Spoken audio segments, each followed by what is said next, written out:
So my video went viral on TikTok, I think several times. The same video, me just counting pesos and teaching y'all how to pronounce them and how to count pesos.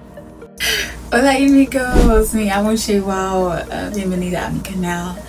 I know it's been a while, I know, but this video, I hope that it can be a long-lasting video here on YouTube, a video that you can use at any point in your journey, whether you're living in Mexico, you plan on visiting. I hope that this could be informational for you. I've been in Mexico for about 2.5 years as of today, and I love it here. There's some ups and downs sometimes, but one of the most difficult things, y'all, is like learning the conversion rate and learning money and numbers in Mexico. So I am creating this series. We're going to talk about numbers in Mexico. So whether you're visiting, you're here on break, or you're just planning on living here, you need to know how to count your money, okay? I'm going to teach you all in this video how to count your pesos, how to convert your pesos in your head and using a simple math tactic, as well as how to pronounce your pesos. I am not a math teacher. I am not English teacher. I am not a Spanish teacher. So, vámonos, let go. Alright, first, the conversion rate right now is 1 to 18. And basically what the conversion rate is, you get a certain amount of pesos for a certain amount of USD. So we're going to stick with USD because that's where I'm from. I'm from America, so you know we tend to use USD there. Alright, this is what centavos look like. Centavos is half of a peso, so it's like half of 1 peso. Alright, this is what 1 pesos look like. This is what 2 pesos look like. Now, as far as I know, there is no 3 pesos, but there is 5 pesos, and this is what 5 pesos look like. This is what 10 pesos look like. This is what 20 pesos look like. And also 20 pesos can come in a coin form.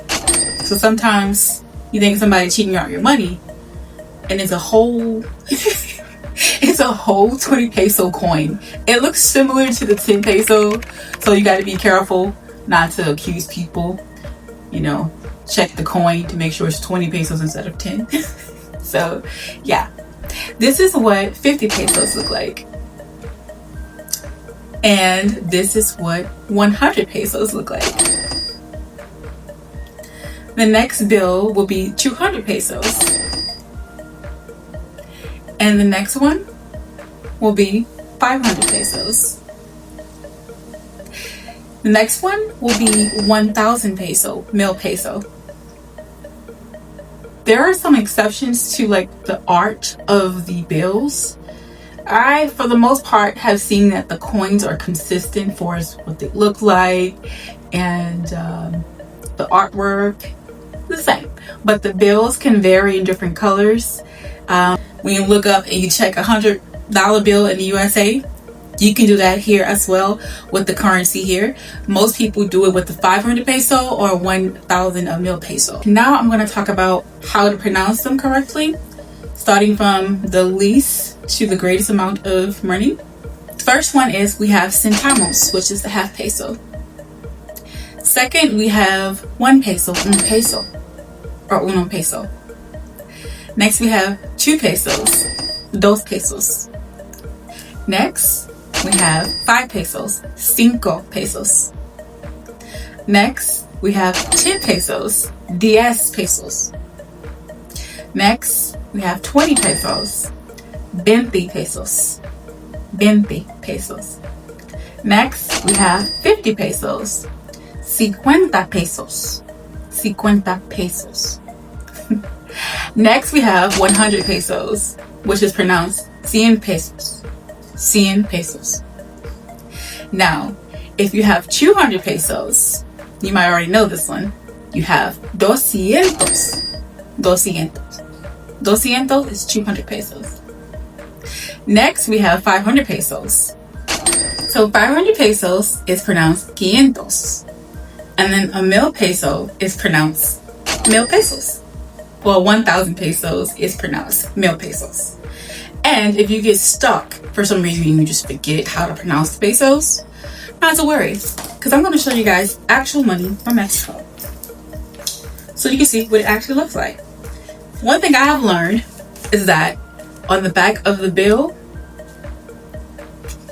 one thing I've learned that you can also read the name on the side. It tells you how to pronounce it just in case you forget. So sometimes, well, I used to, when I first got here, I used to just look, how do you say this again?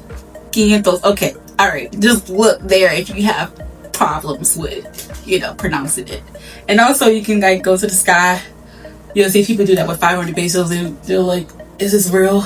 And once you see a guy there, once you see the man here, just like with the $100 bill in the USA, you see Benjamin, you see him on reflection when you look up. You can do the same thing with 500 pesos. I think with 200 pesos too. I don't know if I have 200 pesos with me, y'all, but usually people they don't actually do that with 200 pesos or 20 pesos, anything like low in value. And the cool thing about the peso is they're really pretty bills, right? And one thing I've also noticed is that the coins, if you have like, the smaller the coin, the lower in value it is, which is kind of cool because you can play stackables with it. So sometimes when I go to my wallet, I know I have a 5 peso coin versus a 10 peso coin because I know how it feels. So that's a little trick and tip for you guys. Now we're going to talk about the conversion rate. Sometimes the conversion rate is high, sometimes it's low. So basically the conversion rate tells you how much money that you're able to trade your USD for to get pesos. Basically, what is a conversion? Conversion rate is the rate at which one currency, asset, or financial instrument is exchanged for another, or the percentage of leads or visitors that turn into paying customers, depending on the situation. So you can look at it like a scale, like this. So when the conversion rate from USD goes up, pesos go down. So that's why we be like paying attention. That's why we pay attention to the conversion rate. So right now the conversion rate is 1 to 18, like that. But the further the conversion rate drops to USD, the further up the peso goes. So basically, in a nutshell, it means the higher the conversion rate on the USA end, the more pesos you're able to get. The higher the conversion rate on Mexico's end, less pesos you get. So right now the conversion rate is 1 to 18. For the sake of this video, we're going to go with 1 to 18 when we're figuring out these math fractions. So you can simply look at something and know and memorize like, oh, 200 pesos is about $10-11, depends on the conversion rate. Or you can do a simple math if you know the actual conversion rate currently. Now, we're using a 1 to 18, right? So say if something is 200 pesos, let's say 250 pesos. You literally plug in your calculator, 1 divided by 18, because that's the conversion rate, times whatever the Mexican conversion rate or peso amount is. We say 250 pesos. You put 250 pesos and we get this number. There's also another technique to help you find the conversion rate.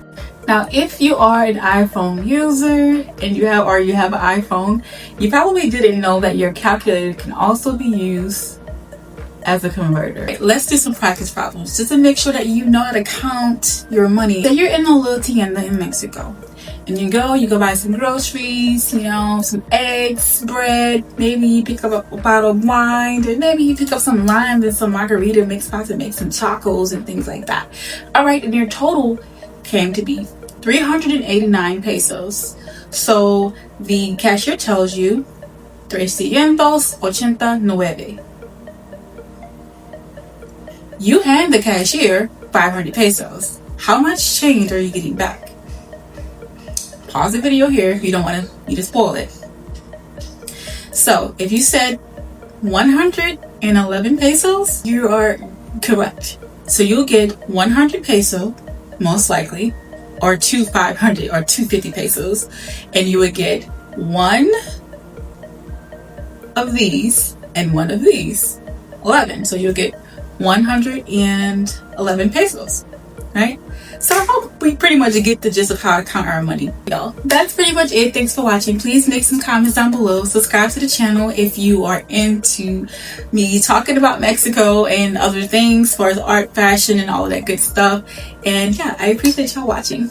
Peace. Hasta luego. Mwah, mwah, mwah. There's something about having a 500 peso bill. It's almost like having a $100 bill here, because nobody wants to break that. Nobody ever has change. So yeah, just letting you know that. Carry cash, but don't expect to break a mil peso or 500 pesos.